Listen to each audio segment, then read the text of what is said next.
My name is Bryony Purdue and this is Liquid Gold TV, brought to you by Braeburn Whisky. Welcome to this, our second week of talking to a few select guests from all over the world about what they do and how whisky wooed them. Now for me, whisky is a family thing. I grew up in Scotland and my brother got me into enjoying it, and there are so many stories and such a rich history in it that, well, let's talk about it. Grab a dram, come and join me. This evening we are joined by Daniel Milne from Whisky Hammer, an online whisky auction site. He is an international auctioneer. He's used to plenty of whiskies coming in and out of the auction house, and we're delighted to have him this evening to talk all things whisky. Thank you, Daniel. Thank you for having me. So can you tell us a bit about the background of Whisky Hammer and your role within the company? Yes, sure, absolutely. So Whisky Hammer, as you say, is an online whisky auction website, whiskyhammer.com. And it was founded by myself and my brother Craig back in 2015. And it was really born from our pre-existing passion for whisky, drinking it, collecting it. We were born in Macduff in the edge of the Speyside region, so born around whisky and always been interested in some way, shape or form. There weren't that many online whisky auctions in existence at the time, especially this far northeast in Scotland, so we got to work on, spent some considerable time on developing a state-of-the-art website. Launched the business in 2015, had our inaugural auction in March 2016, and since then we've grown the auction size each month. Roll forward 5 years, we've now got a team that work with us to run. It's roughly 1,500 bottles a month that go through our auction. So you say that every month you have about 1,500 whiskies come through, or auction items come through. Can you talk me through a sort of average day at the office before the COVID-19 crisis broke and now since? Typical day in the office is really centred on the very standard process that we follow. So first and foremost, it's all about ensuring the safe arrival of bottles to us from sellers from all over the world. They then go through some standard authenticity checks from our side. And then our staff get to work straight away on capturing the professional photography, preparing the content, marketing materials, a very close focus on care and attention to ensuring that these bottles can go across the globe without any damage. Yeah. That is this a monthly process that's a sort of continuing feast in the backdrop of, you know, continuing customer service. If anyone wants anything valued, go to Whisky Hammer. That's absolutely right, yes. Give us a shout. Have you found, in the light of the COVID situation, any particular positives? I know it's really bleak, I know it's really unpleasant, I know it's not easy to adapt to, but I imagine being an online auction house, it might be easier to adapt to. Yeah, as you say, it's very, very difficult to talk about positives in such a gloom time. We are quite lucky being online that we are still able to operate within the guidelines with a skeleton staff. And you know, there is a large proportion of the job can be done from home, so we're lucky in that. So how do you feel about casks in auctions, and have you noticed over the last few years any differences in how casks are performing at auction? I think casks are a great addition to any auction. We have, you know, it brings a whole new level of buyers that are coming in not to only bid on a bottle, but to potentially invest in a very unique opportunity to own a cask, and that can often be individuals or groups of friends or groups of colleagues, or, you know, and it's quite interesting and exciting hearing how they plan to what they plan to do with the cask following buying it. If they bottle it straight away, or, you know, invest in it and hold it for a few years, or move it to a more exclusive cask. It's all quite interesting and exciting. We have sold quite a few in the past. Two that stand out for me are the 1989 vintage Macallan hogsheads that we sold for just over £160,000 each. They are the most expensive thing that we have sold. Is there a particular whiskey that has come through Whisky Hammer that you have gone, oh my goodness, stop? We have been fortunate enough to sell a couple of the iconic Black Bamore in the past, as well as some Macallan distilled in the 1930s. These are the types of bottles where it's really a true history in a bottle type feeling that you get when you're dealing with these whiskies, and they're the ones that really spark any opportunity you have to try some of these whiskies. You must take, because they're a different level altogether to some of the more mainstream whiskey. That being said, of course, it is exciting being part of the higher value sales as well, such as the Macallan cask I told you about. Of course, we're humbled and feel great about being involved in that sales process. It's great. Can you tell us a bit about your crowdfunding and your new sister company, Still Spirit? The company's been on the go now for about 5 years, and last October we took the opportunity to launch a crowdfunding campaign to sell some shares in our business to effectively offer our community to be part of the future success of the business. So October last year, we spent a good few number of months preparing for this, and we launched it. And not only did we smash through our target, but we also reached our stretch target, which was just over £200,000 that we were looking to raise, and we raised that within 4 hours of launch. Which was fascinating, completely unexpected. 100% of the funds came from our existing membership base as well, so we didn't even get the chance to open it up to the public. And I think that it goes to show that we do have a fairly supportive membership base behind us, and the right type of individuals. Some of which high net worth, which is exactly what you need when you're auctioning. Quite often some high value content. Finally, I have to ask you a personal question, because I'm asking everyone what their whiskey is that they would be locked down with, and I'm not making light of the fact that we're all locked down. It's absolutely rubbish. It's hard, and it's trying in its way. But if you had to pick one whiskey, what would you choose to be locked down with?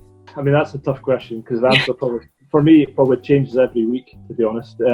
But this week, if it could be any whiskey, I guess going back to one of those iconic, the Black Bowmore I would take. Or if you can't get your hands on that, then the Bicentenary Bowmore bottled in '79, that would be fantastic also. But if you can't get them, I'd be more than happy with a double wood Balvenie as well. So however you can get your hands. Brilliant. This has been a fabulous chat, Daniel. Thank you so much for taking the time out. Daniel Milne from Whisky Hammer Online Auctions. Where can we find out more about you? So the website is the best place to go, which is whiskyhammer.com. Great. Daniel, thank you so much for your time. No problem. Thanks a lot, Bryony. Cheers. Last week, we had a bunch of people trying to pronounce the name of certain Scottish distilleries. Now, we called it Scotch Bonnet because we thought that would be funny. And we still do. We had a few people actually writing in and saying that they think that they could do better. So we thought, how could we make this more interactive? Oh, I know. We could offer it out to anyone who would like to have a go. So if you would like to feature in next week's Scotch Bonnet segment, then this is the names of the Scottish distilleries for next week. And you can send your entries to here. Enjoy. This week's pronunciations are as follows. Brooklady, Brooklady, Brooklady, Kila, Culila, Culila, Auchentoshan, Auchentoshan, Auchentoshan, Port Ascay, Port Ascay, Port Ascay, Auchtermuchty. Auchtermuchty. Auchtermuchty. Good evening. It is an absolute delight to be joined this evening by Charlie Freeman. Charlie is a musician, an artist, a philanthropist, a cigar expert, and all sorts of things. And we are going to talk to him today about music, a little bit about cigars, and of course about whiskey. Thank you, Charlie, for joining us. Thank you so much for having me on the show. It's a pleasure. Charlie, you have a current musical project which has been gaining quite a lot of traction called FREEMAN, which is obviously your surname. Can you tell me what inspired you to become a musician yourself, and any particular musicians that brought you to where you are now? Yeah, I can put that onto one name, the Rolling Stones. I found a book on my mum's bookshelf when I was a kid about Mick Jagger, and I became very intrigued by their lifestyle and the glamour, and then of course I discovered the music, and then I've just been hooked ever since. You recently toured South America with Freeman, and you were hoping to tour China, but in the wake of the COVID-19 crisis, you haven't been able to. So what are you doing to keep your music alive in this current climate? Yeah, we were literally about to jump on a plane to China at the end of the third week of Jan, and that's when the whole thing started. Little did we know that the same virus would now be keeping us locked in our own homes in our own country. It's absolutely bizarre, man. But I'm in quite a fortunate position. I'm in lockdown with the bassist from my band. He's been here for about 5 weeks, so we've been able to kind of, when life gives you lemons, make lemonade. So we've been doing these this thing called the House of Rock, which is a weekly music show, which we put out every weekend. But also, my house looks out onto Portobello Road. So it's got all these windows. So basically on a Tuesday, Thursday and Saturday, we crank up the PA and do a great big gig for all the people in the Tesco's queue and all the people walking past. And it's been fabulous, man. People are dancing, they're clapping, they're filming. It's become quite a thing, man. So it's just such a nice thing to have in this lockdown period, to be able to still exercise the creativity of the music. And I'm really grateful. So obviously, music takes time. It's a process. It takes time to learn the skill, and creatively it can happen quite quickly. But you have to have the practice and everything sorted before you can deliver on that. Much like whiskey, it takes time. It takes time to mature, as we say. So here we are at the most exclusive whiskey bar in town, and I was wondering if you could tell me about a memory involving music and whiskey. I absolutely can. My family's in the cigar business, so we import Cuban cigars into the UK. So as a result of that, when I was about 18, I spent a lot of time in Cuba with the possible aim of going to the family business, which obviously happened, because here I am talking about music. But it was one of the most magical times of my life. I smoked a lot of cigars, enjoyed the magic of Cuba, and I remember specifically one moment sitting on the terrace of a famous hotel called the Nacional. You get a view of the ocean, and sitting there with a cigar and a very good whiskey, and I was with someone who knew all about whiskey, and he was able to educate me on it and allow me to savour it properly, you know? And I just remember that moment so well. 18, got a whiskey, got a cigar, life's pretty good. Just the world of whiskey, there is such a vast spectrum. Even the same distillery, you have it at a different year, it's a completely different taste. You have the same year and a different cask, and it's a completely different taste. I love that, you know, when you hear people talking about it with such passion and knowledge. It's very, very cool. Exactly, and I think the same must be much the same with cigars as well. There must be many different kinds of cigar that you can go for and what you can recommend. There are so many different types of cigars. The cigar that I would recommend to anyone out there listening who likes cigars is the Oil de Monterey Epicure No. 2. It's slightly off the kind of mainstream in terms of the fact you've got your Monte Cristos, your Piquibas, your Partagas, the kind of cigars that everyone knows. Oil de Monterey slightly sits to one side, but a lot of people who know their cigars will always say that's the one. It has been an absolute pleasure this evening to have Charlie Freeman from Freeman on the show. We're talking about music, cigars, and all things whiskey, of course. If you'd like to find out more about Freeman, please go and follow here, have a look. Charlie, thank you so much for giving us your time this evening. Thank you so much, and a big thank you to Brave and Whiskey. I really appreciate it. Have a good day. This week, we are very lucky to have as our musical guest, international rock and roll band, Freeman.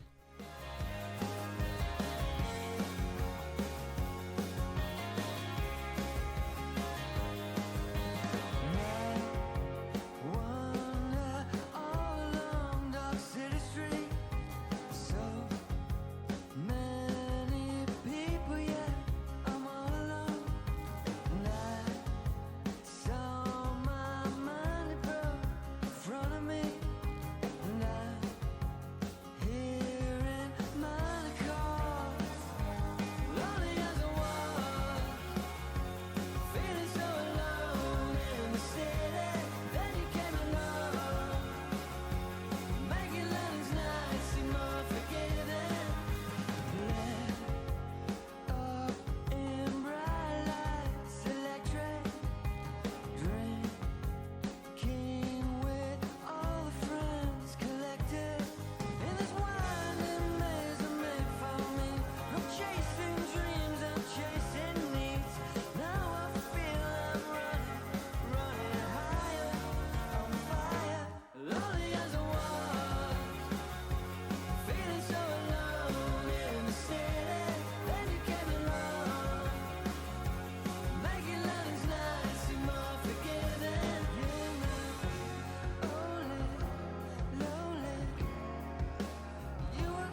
With offices right in the heart of Scotland and around the world, Braeburn Whisky is helping investors explore the ultimate experience in whisky, purchasing your own cask from your favourite distillery.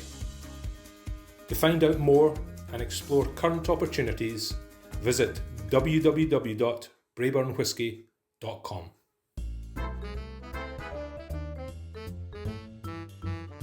Last week I had the absolute delight of speaking to Eduardo Xavier, tailor and stylist extraordinaire from his shop in Salt Lake City, and here is what he had to say.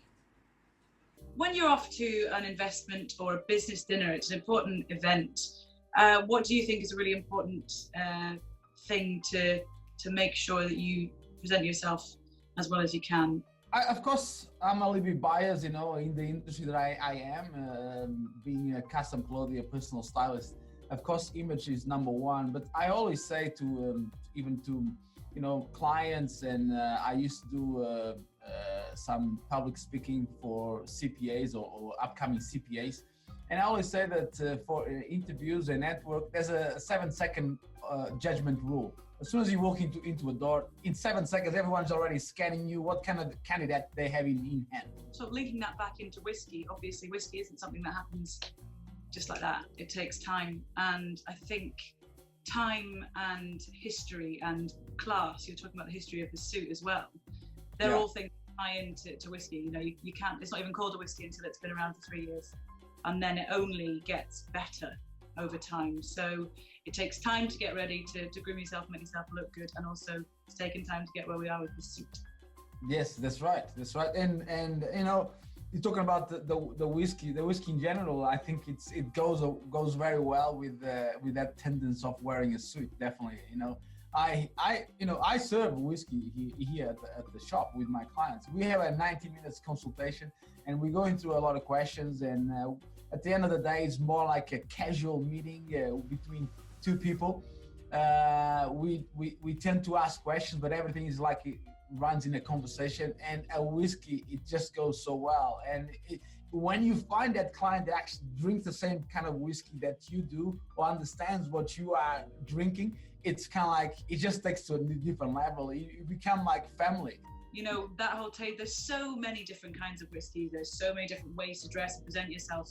And especially when you meet someone for the first time and you're about to give them advice on how to present themselves, you can't do that without getting a sense of that self.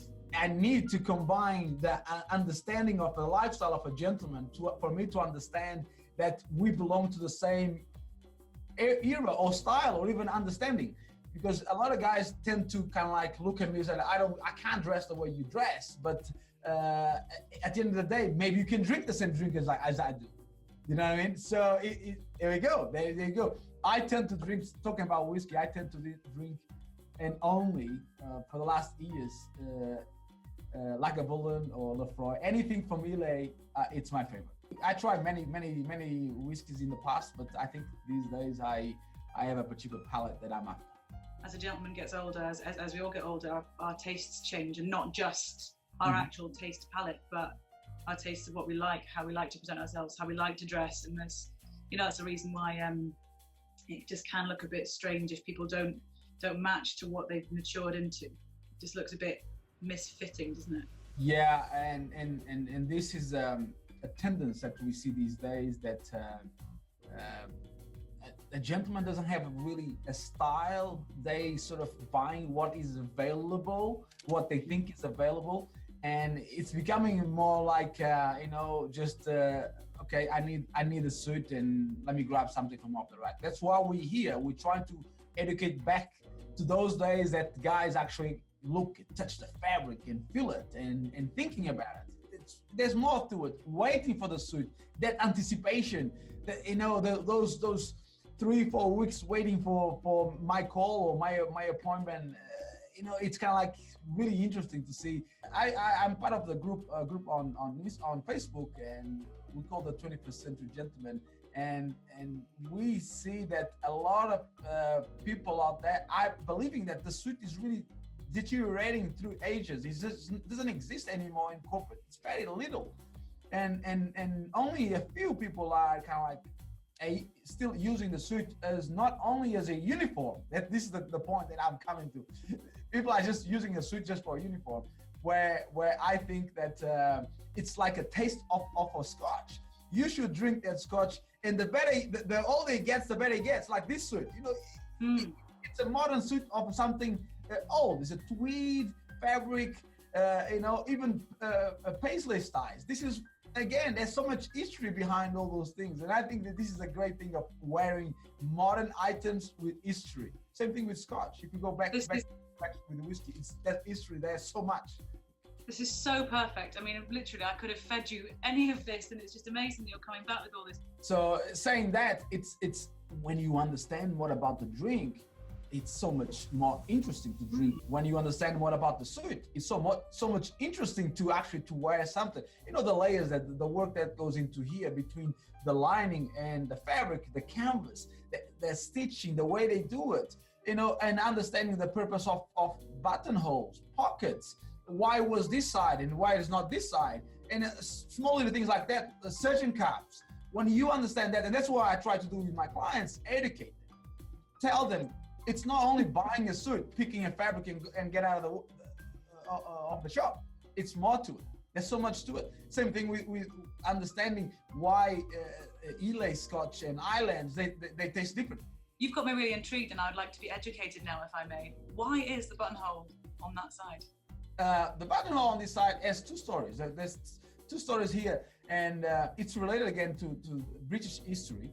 And one that I'm pretty comfortable to say that I probably believe more, that is more towards what I believe. It's this.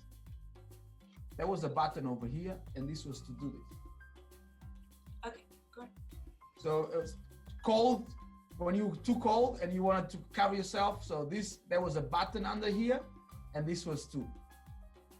Some others believe that was just a button here to put a flower there, always. But I think that is after. Yes, yeah, I can imagine that. This is the back in the days, and there was another practical use, isn't it? The practical use. So this was for the decorative. Exactly, instead of it, and that's why sometimes I say to guys, when you understand the reasons behind things, you start to understand that your perception of the suit takes you to a different level. Fantastic. Forgive me, I was just actually seeing that I've been asked if you'd be kind enough to show us some of your collection. This is for me one of the beautiful pieces, and this fabric here, it's not an English fabric since we are talking about English, but it's actually a very lightweight for summer. This is amazing. I have this particular one here. This is a French Navy. I really like this suit. It's very nice as well. Thick lapel, very nice, more sophisticated, more powerful. You were mentioning that people seem to not want to take as much time over their style and appearance as they might have done historically. So what do you think in the current environment you can give business people who need that sort of extra level of finesse in how they want to dress? Do you want to elaborate more on that? I still believe that for a daily routine of an industry that doesn't stop you from dressing, you should take advantage and dressing up.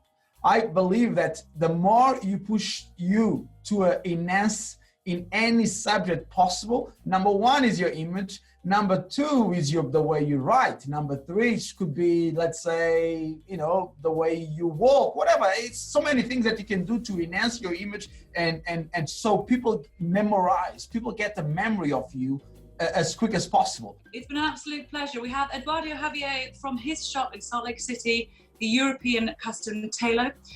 We'd like to hear more about how we can find out more about you, Eduardo. Over to you. All right, thank you so much. Thanks for having me. Yes, I'm here in Salt Lake City. We do have a custom clothing business, meaning we do anything from tailoring to custom shoes, custom suits, custom anything. So basically even hats.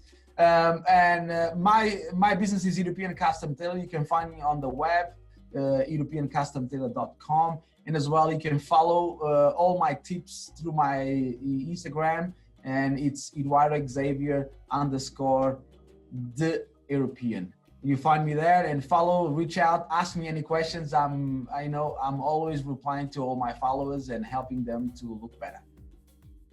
It's been an absolute pleasure. Thank you so much. Enjoy the rest of your day, and I hope that you you. manage to get yourself a nice scotch later on this evening. Yes, exactly. No problem. Thank you so much.